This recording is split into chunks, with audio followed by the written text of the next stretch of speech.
ইস, এই গরম গরম ভাত দিয়ে বাগান থেকে একদম ফ্রেশ শাক এনে রান্না করে ভাত খেতে কি যে শান্তি। আমি জানি না, আমি যখন বুড়ো হয়ে যাব তখন আমাকে এই রান্নাটা কে করে খাওয়াবে।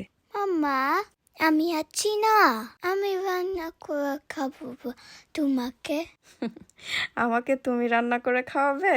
কিন্তু তুমি তো রান্না পারো না, তুমি শুধু পারো ভর্তা, টি, কফি, অল্প কিছু। তুমি কি পারবে বাংলাদেশের মতো করে শাক রান্না করতে, ভেজিটেবল রান্না করতে, বাংলাদেশের মতো করে ভর্তা বানাতে?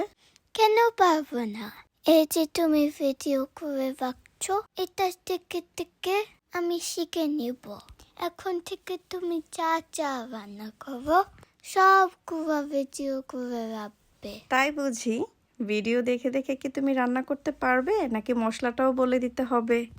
না না, বলে দিতে হবে না, আমি তো সব মশলা জানি। কিভাবে জানো তুমি?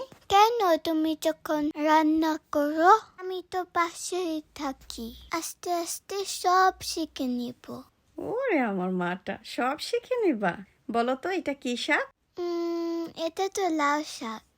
আচ্ছা বলো তো, লাউ শাকের সাথে এটা কি দিলাম? এটা তো কাঁচা ম্যাঙ্গো দিয়েছ। তাই বুঝি? এটা কাঁচা ম্যাঙ্গো?